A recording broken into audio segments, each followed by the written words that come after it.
This guy over here, he was completely scarred. You know why? He was throwing a grenade in Vietnam as a phosphorus bomb, and it went off, burned his face and his body at 5,000 degrees. That's half the temperature of the sun. He doesn't look like he's wallowing in pity. In fact, he'll be here on Friday's show. You don't want to miss it. He's an amazing man. Not self-pity at all. Maybe Hitchens missed this message from stage. Are we so jaded as a nation?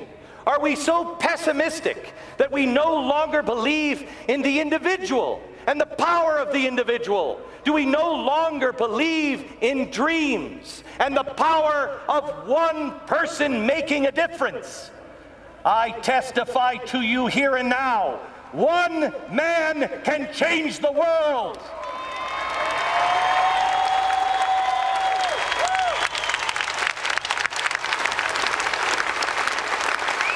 And I share with you an equal testimony.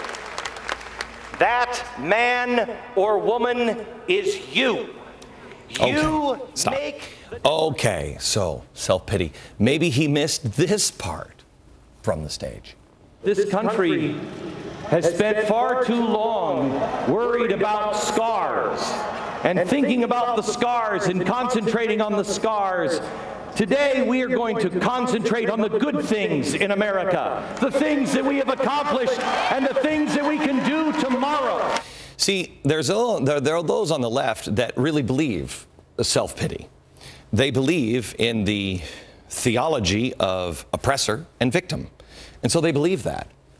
I don't think you do. I think you just want to move on with your life. You want to be unleashed. You have a dream. You want to pursue it. You also care and want to help other people. You don't have self-pity. Now, Chris Matthews previewed the rally by predicting Martin Luther King would be disgraced. Here's what he said.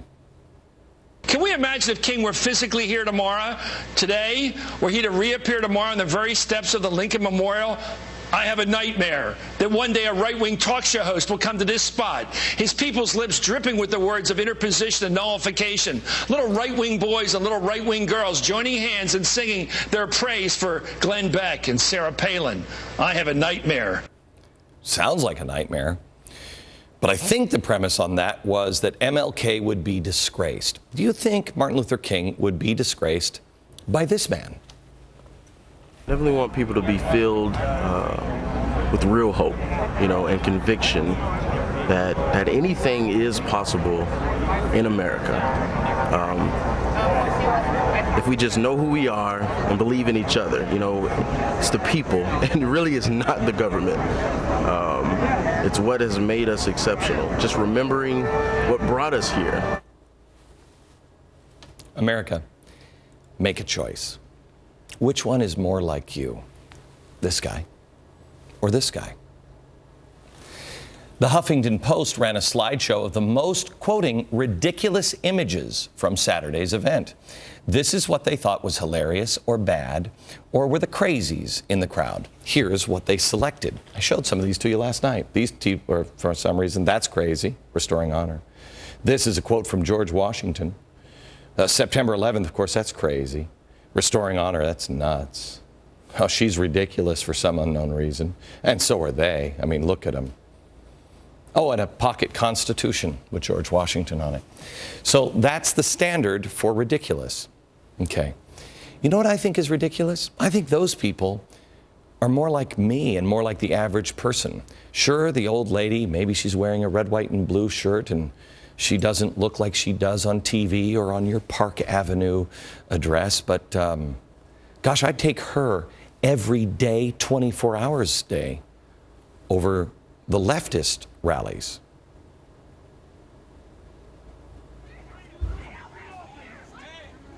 Wouldn't you really much rather take the lady or the guy with the pocket constitution? He's nuts. Which one's more like you, America? Here's MSNBC host Ed Schultz. He said this. His crowd was filled with thousands of old, white, angry McCain, Palin leftovers from the election who just can't seem to stomach the fact that we have a black man in the White House. Okay. They're old, they're white, they're angry, they can't believe Obama won. Okay, they're old, they're white, and they're angry racists that can't believe that Obama won. There you have it, this or this.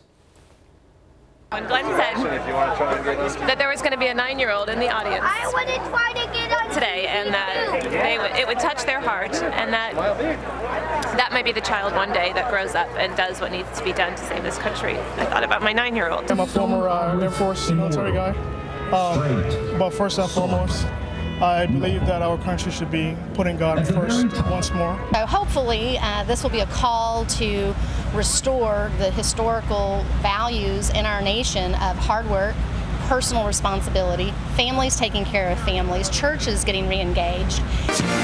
Okay, so there they are. They're old, they're white, and they're angry. Back to Ed Schultz, what he said, I believe, on Friday on his radio program. In my bones, in my very soul, in my heart, I want to kick Fox's. I want to drive them into the ground. I want to spike the ball. I want to kick him in the teeth on the way back to the huddle. And then I want to turn around and lift my leg on him, because that's all they're worth. It's kind of sad, isn't it? You tell me, America, which one's the angry one? Here's another one. You can see you're viewed as a hate monger. You know it's happening because you hate the earth, global warming. You know, you pollute. You'll pollute as much as you want. After 500,000 people left the mall area, here's what it looked like hours after you left. 500,000 people. Look at the green space. Do you see any? I don't see an awful lot of, garbage. Now let's compare that with how the crowd looked and what they left after the inauguration last a year and a half ago in D.C. Do you notice any difference? America, which are you? You see, right now the left is scrambling. They're doing anything they can, throwing everything at the wall. They just don't know what to do.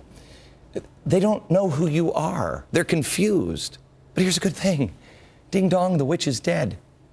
You've won. You've won. It's only a matter of time. You just keep being yourself. You've won. Back in a minute.